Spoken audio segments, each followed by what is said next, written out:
The chandeliers of Lady Pemberley's ballroom showered the assembly in a soft honey glow, and the first notes of a country dance had drawn the young and the hopeful onto the polished floor.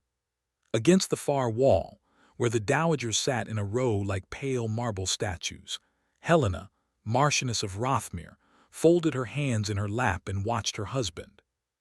Alexander Ashworth, the Marquess of Rothmere, moved through the figures with a debutante whose cheeks were the color of rose petals. He bent his head to murmur something, and the girl laughed, her fan fluttering. Helena observed it all with the stillness of a woman who had long stopped expecting his glance to wander in her direction.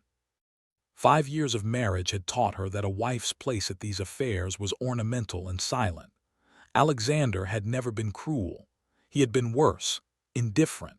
When they entered a room, he escorted her to a chair as one might park a carriage, then forgot her entirely. She had learned to fill the hours by cataloging the ceiling moldings, the floral arrangements, the intricate patterns of scandal swirling just out of reach. Tonight, however, a shadow fell across her gray silk skirts. "Lady Rothmere, would you honor me with the next waltz?" She looked up. The man before her was tall, with dark hair swept back and eyes that held a gentle, unhurried confidence. Mr. Julian Deverell. She knew him by reputation, a younger son with a comfortable independence, a favorite partner on any dance floor, and a conversationalist who never resorted to flattery. A waltz. The Tons still regarded the waltz as an intimate dance, one a married woman could accept only with care. She hesitated, a refusal already forming on her lips. Mr. Deverell inclined his head. "I have watched you sit here through 3 sets, my lady. It seems a waste of excellent music." Something in his tone was kind, not pressing. Helena glanced instinctively toward the dance floor. Alexander had his back to her, leading the debutante into a turn. He had not looked at her once since the carriage. She rose. "I should be glad to, Mr. Deverell." A ripple of murmurs spread through the matrons as he led her onto the floor. The orchestra began the sweeping 3/4 measure, and his hand settled at her waist with perfect propriety, yet the weight of it felt like a declaration. Helena's steps faltered for only a moment before she found the rhythm. "Do you enjoy these evenings, my lady?" he asked quietly. "I find them predictable," she replied, and surprised herself with a ghost of a smile. "So did I until this moment." She might have dismissed the words as practiced gallantry, but his eyes held no guile. He spoke as though they were alone in a library, discussing a book. They turned, and the room blurred into candlelight and silk. Across the ballroom, Alexander relinquished his partner and accepted a glass of claret from a passing footman. He lifted the glass, scanning the crowd with the casual authority of a man surveying his holdings. His gaze swept past the dancers, halted, and swung back. His wife was waltzing. The sight arrested him. Helena moved with a fluid grace he had not noticed in years, had he ever noticed it. Her head was tilted as she listened to something Deverell said, and her expression was neither distant nor dutiful. It was alive. Alexander set the claret down. A strange, sour irritation coiled in his chest. He told himself it was the surprise, the unseemliness of another man's hand at her waist. But as the waltz drew to its close and Deverell bowed over her gloved fingers with a look of unhurried admiration, Alexander understood that the irritation had a sharper name. The Marquess of Rothmere, who had not truly looked at his wife in 5 years, found himself unable to look away. Helena returned to her chair, her pulse beating a quiet, rebellious rhythm. She did not search for her husband's face. She did not need to. For the brief span of that dance, she had been seen, and the memory of it was a candle she cupped close to her chest. Mr. Deverell's parting words echoed in her mind, spoken so low only she could hear. "I hope you will not sit out the next waltz either." She did not promise, but she did not refuse. And at the edge of the ballroom, Alexander Ashworth remained motionless, watching the man who had danced with his wife as though she were the only woman worth noticing. The pattern repeated itself at Lady Haverford's musicale and again at the Sussex ball. Wherever Helena went, Julian Deverell appeared, not with the panting devotion of a suitor, but with the quiet steadiness of a man who had found something rare and meant to appreciate it. He claimed her name on dance cards before other gentlemen could approach. He fetched her lemonade, discussed parliamentary reform with her while the music played, and laughed when she offered a dry observation about a baroness's ostrich plumes. Helena began to dress for these evenings with something other than resignation. Her lady's maid noticed the slight lift at the corner of her mouth, the way she turned before the mirror as though seeing herself anew. Alexander noticed too, though he misread it entirely. "You have been dancing a great deal with Deverell," he remarked one evening in the carriage, his tone clipped as he examined the crown of his hat. "Yes," Helena said. "He asks."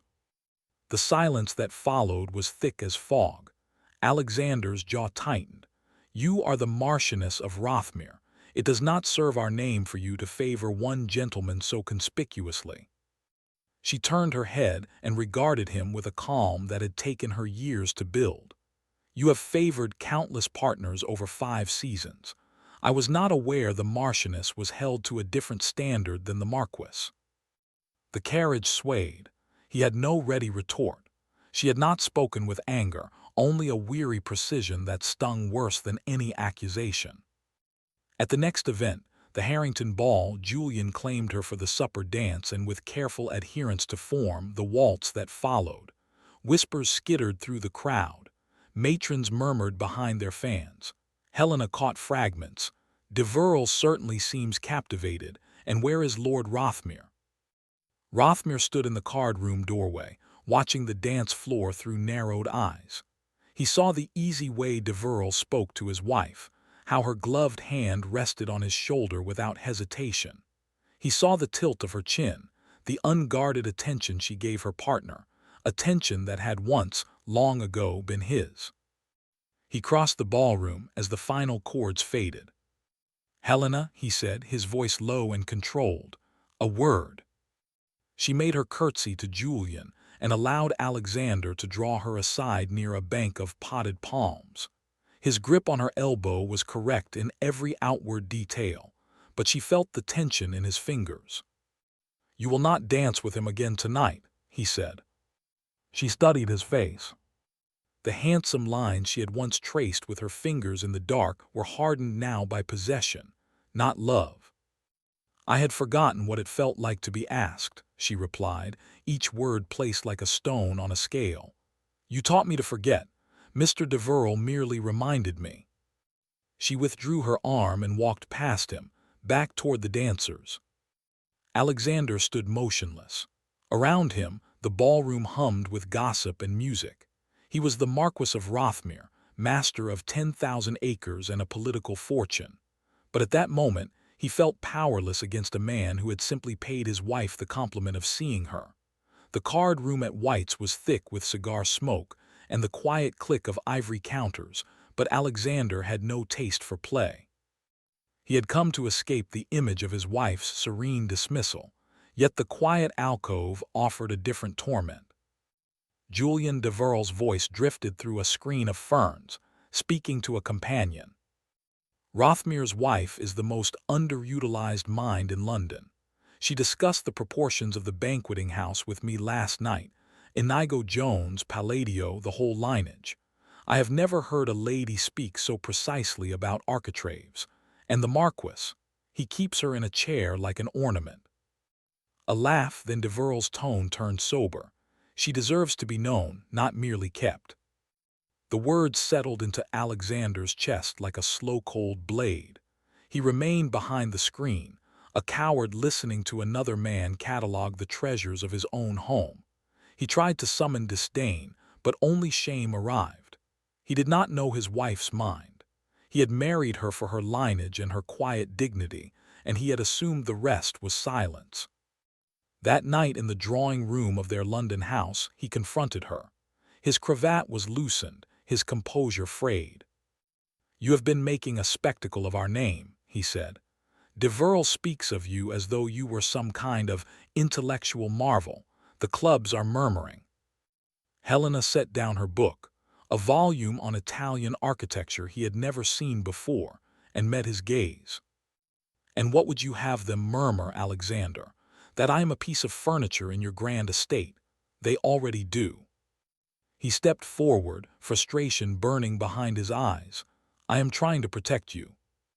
"Protect me from being noticed." She rose, and the quiet dignity he had always mistaken for meekness now stood between them like a shield.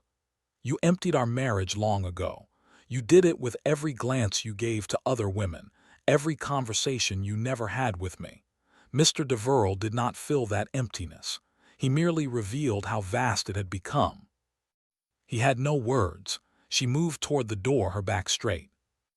"I am not angry, Alexander," she said without turning. "I am nothing at all where you are concerned. That is your doing." She left. He stood in the center of the carpet, the echo of her footsteps a slow, steady indictment. In the days that followed, Alexander Ashworth attempted amends as a marquis might, with resources. A vase of hothouse roses appeared in her sitting room. A jeweled hairpin arrived in a velvet box. He ordered a new landau and mentioned it casually at breakfast. Helena thanked him with the same tone she used with a footman who had brought the post. The gifts could not speak. They could not listen. She had been given things for 5 years. She had starved for words. At the next ball, the Winthrop affair, Alexander approached her directly. She stood near a marble column, conversing with an elderly countess. He bowed with polished formality. "Helena, may I have the honor of the next waltz?" It was a public act, witnessed by a dozen eyes. The countess smiled indulgently. Helena felt the weight of expectation, the assumption that a wife would be grateful for such an overture. She did not smile. "I thank you, my lord, but I am already engaged to Mr. Deverell for this set." The countess's fan stopped moving. Alexander's expression froze into something that looked, for an instant, quite lost. He had not considered that she would refuse him in front of the ton. He had assumed his gesture was an act of magnanimity. Julian Deverell appeared at her elbow, right on cue, and led her onto the floor. The orchestra struck the opening bars. Alexander watched them revolve past, her hand resting light on Deverell's shoulder, her face turned up to his with a quiet alertness that made her beauty seem newly minted. He had been given 1,000 chances to stand where Deverell stood. He had squandered every one. A voice murmured behind him, "Poor Rothmere, losing his wife's attention to a mere mister." He did not turn. He did not trust himself to speak. The dance continued, and for the first time he understood the precise, devastating difference between possessing someone and earning them. 3 mornings later, Alexander found her in the walled garden behind their house, where the November frost silvered the box hedges and her breath formed small clouds. She wore a heavy wool cloak and stood very still, watching a robin on a bare branch. He approached without the commanding stride of a marquis. His boots crunched on the gravel, and she did not turn. "I have been a fool," he said. The robin flew. She remained facing the hedge. "I thought providing for you was enough. I thought a title, an estate, an absence of scandal, those were the measures of a husband's duty." His voice was hoarse, as though he had been speaking these words to the empty rooms for hours. "I did not know you loved architecture. I did not know your opinions on Palladio or your dislike of the ostrich plumes. I did not know because I did not ask." She turned then, her face pale and composed. "Why are you telling me this now?" "Because I am beginning to see you, and the sight terrifies me." He took a step closer but did not touch her. "I am not asking for forgiveness. I am asking for a chance to learn who you have been all these years while I was busy being a stranger." Helena looked at him for a long time. The frost melted on the hedges. The marquis, who had commanded men in Parliament, who had inherited power like breath, stood before her without armor. "You broke something that cannot be repaired with a few honest words in a garden," she said at last. "I have nothing left to give you except the proof that I survived your neglect. If you wish to know me, you may begin. but I make no promises." She walked past him toward the house, and he let her go. That afternoon, Alexander Ashworth did not retreat to his club. He found the book she had been reading, the volume on Italian architecture, and sat in the library, turning the pages slowly, a man learning a foreign language he should have spoken years ago. Julian Deverell called at the house 3 days later, when the March sun had finally softened the frost. He was shown into the small parlor where Helena often took tea alone. "I have a proposition," he said, accepting a cup but not drinking. His usual ease had been replaced by a careful gravity. "My family has a property in Tuscany. It is remote, peaceful, and beyond the reach of London gossip. If you wish to leave this marriage, quietly, with a companion to preserve appearances, I can arrange everything." Helena's fingers tightened on her saucer. The offer was not improper in the way society would suppose. It was an offer of freedom, of a life where she would be seen daily, not in stolen waltzes but in the ordinary light of morning. Before she could answer, a commotion in the front hall drew her attention. Her butler's voice rose in alarm, and she excused herself, moving into the corridor. She arrived in time to hear Alexander's voice, cold and clear as a blade. "You will retract every word you spoke about my wife at Lady Trowbridge's card party, Lord Stanhope, or you will meet me at dawn." Through a half-open door, she saw Alexander facing the red-faced baron who had been spreading malicious insinuations about her and Deverell. Alexander's posture was rigid, his fists clenched, not with bravado, but with the quiet, deadly certainty of a man who had discovered something worth protecting at any cost. She stepped back unseen. He was not performing for her. He did not know she listened. He was defending her honor in a dispute that could cost him everything, his political standing, his safety, simply because it was the right thing to do. She returned to the parlor where Julian waited. His expression had grown guarded. He had heard the voices. "I must give you my answer now," she said, and her voice was steady. "You have been a true friend when I needed one. You saw me when I had become invisible to myself. But the man I married, however late, is finally trying to become the man I once believed he could be. I owe it to what remains of that hope to see if he is sincere." Julian set his cup down and rose. He did not argue. He lifted her hand and pressed it briefly, a gesture that held no claim. "If he ever fails you again," he said, "the villa will be waiting." She watched him leave, and the door closed with a sound that felt like the turning of a page. The Duchess of Edgemont's grand ball marked the end of the season, and every candle in the chandelier seemed to burn with the accumulated expectations of the ton. The whispers about the Rothmere marriage had reached a pitch. Some spoke of reconciliation, others of an imminent separation. Society watched the entrance doors like theater patrons awaiting the final act. Helena entered on Alexander's arm. She wore a gown of deep sapphire silk that matched the stones in her ears, stones he had given her years ago, that she had not worn since the early days of their union. The gesture was quiet but deliberate.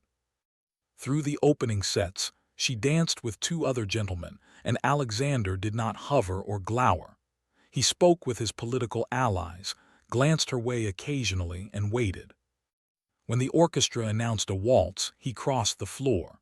The crowd parted, not with dramatic silence but with a collective intake of interest. He stopped before her. "Lady Rothmere, may I have this dance?" She looked into his face. The arrogance was still there, but it had been tempered by something rower, something that had learned to bow. He did not command.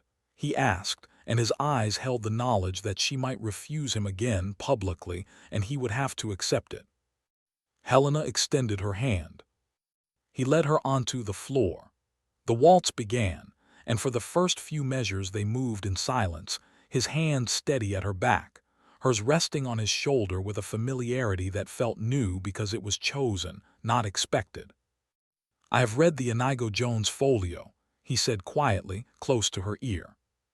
She looked up startled. "You?" "Every page. The chapter on the Queen's house at Greenwich is particularly fine. though I suspect you could explain it better than the author." A laugh caught in her throat, a small, surprised sound she had not made in years. "You read architectural treatises for me." "I read them because I wanted to understand one small part of what I have been missing." He spun her gently through a turn, and his voice dropped. "I have years of neglect to atone for, Helena. I cannot undo them in a single evening. But if you will permit me, I will spend the rest of my life proving that you are the center of every room I enter." Her throat tightened. She had built walls so carefully, and he was dismantling them not with gifts but with patient, attentive presence. It was not a grand, romantic gesture. It was the promise of 1,000 small ones. As the waltz drew to its close, the room seemed to hold its breath. Alexander did not release her immediately. He waited until the final chord, then stepped back and bowed with a reverence that was not for the Marchioness, but for the woman. She curtsied, and when she rose, she offered him a smile that carried the weight of 5 years' sorrow and a tentative, fragile hope. They left the ball together, not in a rush, but side by side through the wide doors into the cool night air. The carriage awaited, but before he handed her in, he paused beneath the lit lamps. "There is a Palladian villa in Bath," he said, almost shyly. "I thought we might visit it. You could explain the architraves." She placed her hand in his. "I will hold you to that, Alexander." The carriage rolled away into the London darkness, carrying a marquis who had finally learned that a wife is not a possession, and a woman who had discovered that the most powerful thing she could do was not walk away, but allow a man to earn his way back.